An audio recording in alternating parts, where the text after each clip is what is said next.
Habari za muda huu. Naam, karibuni tena kwenye projekti zetu za ufundi. Hiyo ni pikipiki yangu ilipata ajali, kwa hivyo nikaamua nitengeneze upya na nibadilishe baadhi ya vitu. Kama mnavyoona hapo, ilitoka kutengenezwa. Hiyo bumper ya mbele huwa ni kubwa, tumefabricate custom bumper, kibampa kidogo hicho tukaweka. Tenki nalo tukalitengeneza likawa la tofauti. Naam, hapo ilikuwa naandaliwa mkia wa nyuma nao ulikuwa tofauti. Kwa hiyo baada ya kutengeneza, kumaliza kufanya fabrication, nilisafisha kwa mara ya kwanza tayari kabisa kwenda kupigwa rangi. Kama mnavyoona, hiyo chrome ndio ilikuwa nataka peke yake ibaki kuwa rangi ya kung'aa, lakini vivyo vyote vimebaki, kuanzia rim ya mbele, rim ya nyuma, tenki, siti, chassis, vyote viwe matte black. Kwa kama mnavyoona hapo, hicho bumper mbele imetengenezwa, hiyo tenki imetengenezwa, imehamisha mfuniko kwenda kwenye upande, na kiti kiko vile vile, au makava pembeni ni chrome. Nilikuwa nafikiria baadaye kuyabandika, lakini mbeleni kwenye video hii nitadecide ya vitu vya chrome ni viache kama chrome. Lakini tairi ya nyuma, hiyo bumper ya nyuma ya kufabricate, kiufupi pikipiki inaendelea hapo nyuma, inakuwa na kiti cha mtu wa nyuma abiria na gadi inafunika tairi. Lakini hiyo chassis, kipande hicho nimekitoa, nimepunguza karibu kilo 30. Kwa nikaona na shock up kidogo zimewiki, kwa ilikuwa inagusa na bounce, inagusa mara kwa mara. Kwa nikaona niipunguze kwa nyuma ili kugain speed na kupunguza consumption ya mafuta. Hivyo unavyoona hapo ndio imetoka kwa kufabricatiwa. Kama unavyoona tenki imezibwa hapo, ikatengenezwa sehemu tofauti ya kumiminia mafuta. Napenda nikiingia sheli nikae upande, nikilaza pikipiki mtu anakuwa na mimina mafuta kirahisi, yanakuwa haya chezi na kumwagikia. Kwa hiyo ndio ilikuwa picha ya mwisho, ikiwa kabla haijapigwa rangi. Nikaituma iende ikapigwe rangi na kusafishwa. Wakati huo inapigwa vitu vile vinapigwa rangi, nilihangaika na engine. Kwa kweli baada ya pikipiki kupata ajali, ilikuja nyumbani inatembea, isipokuwa tu kwenye chassis na nini kulikuwa kumepinda, kwa hiyo usingeweza kutembea nayo hivyo hivyo. Kwa hiyo chassis kabla haijakuja pale ilikuwa imetoka kunyooshwa, kwa hiyo ni muda mwafaka, na actually nilizima baada ya ajali, yani ndio maana ilikuwa nzima inawaka na kutembea. Kwa hiyo hapa nilikuwa nafanya usafi tu wa kawaida wa engine, nilicheki valve clearance, nilicheki swala la oil kama iko vizuri kabla ya service ya baada ya ajali, nikacheki plug, nikacheki kupuliza wote uchafu na nini, nilisafisha carburetor zake, nilifanya vitu vingi sana. Lakini kiujumla engine kwa ujumla wake nilisafisha na kucheki. Kwa mfano water pump hiyo nilichoma, ilikuwa hiyo water pump pipe yake ya shaba ilichomwa, ili mradi kuondoa ile sehemu ilikuwa imeharibika. Baada ya muda vitu vikiwa huko vilirudishwa. Kama hapo nilitoka kupokea tenki ikiwa imepigwa matte black, imefunikwa na mfuniko wake, imezibwa sehemu zilizotoboka na kila kitu. Kipindi hicho nilikuwa nimeshapokea chassis na kila kitu.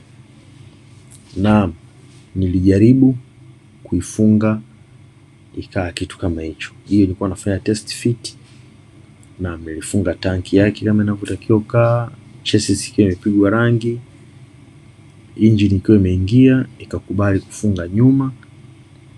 Lakini kwa bahati mbaya ikawa inatofautiana mbele, kwa sababu hii pikipiki ilipata ajali huko mbele. Kama mnavyoona hapo, vitu vilikimbiana sehemu hiyo. Hiyo engine inatakiwa ipande ingie hapo au ishushwe, kwa hiyo ilibidi irudi ikanyooshwe tena na engine ikiwa hapo ili iweze kuingia. Huku nyuma haikuwa imepata damage ya aina yoyote. Na kama mnavyoona tairi ya nyuma nayo ikiwa imetoka kupigwa rangi vizuri, na yenyewe imefungwa ikiwa complete set. Tairi ya mbele nao ikiwa imefungwa kile kikepu kidogo kile, shock up zimefanywa rebuild, hizo zimekaguliwa mafuta, imepigwa rangi vizuri, kila kitu kwa wakati wake. Kwa hivi vitu vyote vitakuja kujumuishwa hapo kiwe kitu kilichokamilika kama mnavyoona hapo. Kwa taratibu hizo shock up za chrome zimebaki hivyo hivyo up to date. Kuna chrome pale kwenye kichwa cha engine imebaki hivyo hivyo. Makava pembeni mini la clutch na cover la starter motor vyote vimebakia kama vilivyo. Shock up pia zimebakia kama zilivyo. Lakini hapo nilikuwa nimetengeneza rolling chassis kama mnavyoiona. Hiyo ni rolling chassis ya pikipiki hii. Hapa ilikuwa iko tayari kusafirishwa kupelekwa kwenda kurekebishwa sehemu ya injini iliyokuwa haijafunga na kukubaliana na bodi vizuri. Kwa hiyo nikaa nafuatilia kama mnavyoona hivyo. Baada ya muda nadhani pikipiki ilirudi kwa ajili ya kwenda kuifunga sehemu na kuinyosha tena na kuhakikisha tunapasha moto, vitu vinakaa vizuri, kurudia rangi kidogo, ili kwa ajili ya kuendelea kuifunga vitu vyake ili iweze kuendelea kutumika. Kama unavyoona ni workshop ndogo ya ndani. Nimerudishia vitu vilivyokubali, vimekubali, vimeshakaa.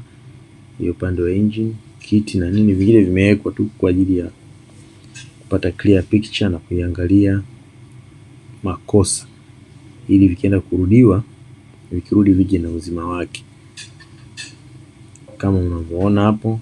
Kwa hiyo ndo na check sasa hapo kuhakiki vitu vimekwenda sambamba, viko sawa sawa. Na nikicheki hapo kasoro ilikuwa ni hiyo chuma peke yake, lakini shock up na vitu vingine vyote vilikwenda na vikarekebishwa. Hatimaye pikipiki ikaweza kufunga. Baada ya kufunga, nao ilikuwa ni swala la kuvirudishia vilivyobaki hapo na kujaribu kuiwasha kwa mara ya kwanza na kuisikiliza. Kama hapo imewashwa, iko mchuzi juu,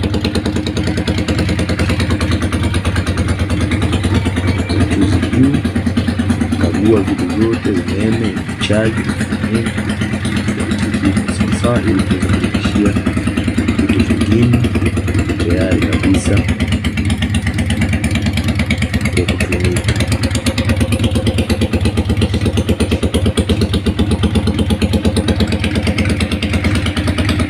Vyote vilishafungwa hapo, exhaust ya muda kama mnavyosikia pikipiki na nguruma iko vizuri kabisa. Shukuru Mungu na sambamba. Hapo ni baada ya kuonyeshia kupata kupashwa moto kisafari cha kwanza nacho ilikuwa kwa ajili ya kukagua vitu kama breki na nini kazi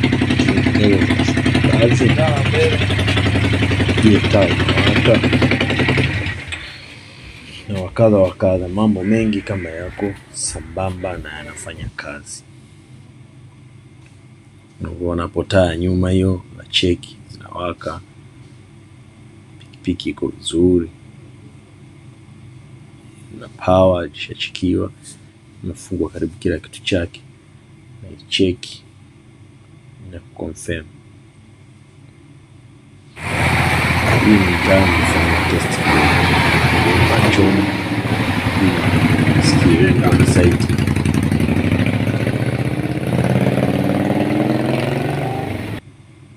Naam, hii sasa ilikuwa ni safari ya kwanza kubwa ya mbali. Huko nimetoka mjini Dar es Salaam, nimeelekea sehemu pale Kimanzichana, njia ya Mkamba ndani huko mashambani, kwenda kwa ajili ya kutengeneza trekta. Kwa hiyo imefanya safari yake ya kwanza ya kupasha moto kwenda na kurudi kwa speed approximately kama kilomita 200. Kwa hiyo kwenda na yakaa imerudi salama. Ndeka imerudi salama kama mnavyoiona hapo. Sana najaribu kuikosha. Actually nimeongezea hiyo pipe inaitwa vintage gauge. Hiyo inakuonyesha mafuta kiasi gani unatenga. Vintage check mafuta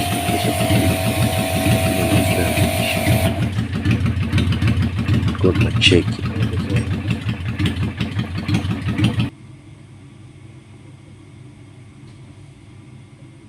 kama mnavyoona hapo. Baada ya kuoshwa, hiyo ni baada ya kuoshwa. Huu ni upande mwingine. Kikubwa upande huu inaona fire extinguisher pale. Muhimu kwenye pikipiki kuwa na usalama kama huo. Moto unaweza kutokea sehemu yoyote, na actual fire extinguisher ni kwa ajili ya kusave moto utakao kuwa umetokea kwenye pikipiki ya mwenzio. Kwa hiyo kila mtu akiwa nao ya kwake, basi kila mtu atakuwa salama. Lakini wale ambao hawana, unaweza kama mimi ninayo hapo, moto kaniwakia nikashindwa kuitumia na mzangu akawa hana tani. Vizuri kila mtu fire extinguisher yake. Hiyo ni miongoni mwa safety feature ya sisi waendesha pikipiki. Ukiwa umevaa vizuri, kuna baadhi ya sehemu zilizochubuka za test drive. Kama mnavyoona kuna chupa ya rangi kwa kujaribu kuipulizia na kuweka mambo yakae vizuri, endelee kuonekana vizuri. Hii ni marekebisho madogo, lakini pikipiki hiyo ilishafanywa imefanywa kila kitu cha rangi. Tunavuna mnyororo nilipiga rangi ya dhahabu, sio kwamba kutu. Kwa mimi sio mtumiaji mzuri sana wa mafuta ya kawaida ya oil, huwa tunaweka dawa maalum ambayo kusanya mchanga, sababu hiyo ndio drive trend yenyewe.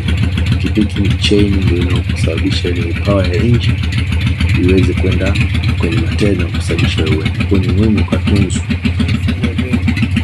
ili kukupa uendeshaji mzuri na uhakika wa kufika safari kwenda yoyote kwa usalama. Kama mnavyoona, hiyo ndio status yake, iko vizuri. Na washukuruni sana. Na baada ya hapo nilipata safari na crew ya waendesha pikipiki. Yenyewe ilikuwa na mambo mengi, lakini niliweza kupata baadhi ya footage chache ambazo nitawaacha nazo mziangalie katika kumalizia video hii. Asanteni sana, karibuni kwenye channel yetu mliokuangalia. Bado tunasisitiza mashauri, tunatamani kuona video nyingi za Watanzania, tuone tulichokuwa nacho kipi, vingi hasa nia na madhumuni ya kujifunza. Asanteni, endelee kutizama, karibuni sana. Unavyoiona hivyo mapikipiki hayo, umeliona lenyewe beast limetulia pale, angalieni mengine hayo hapo. Tunapandisha juu, watu wana mapikipiki kama unavyoona.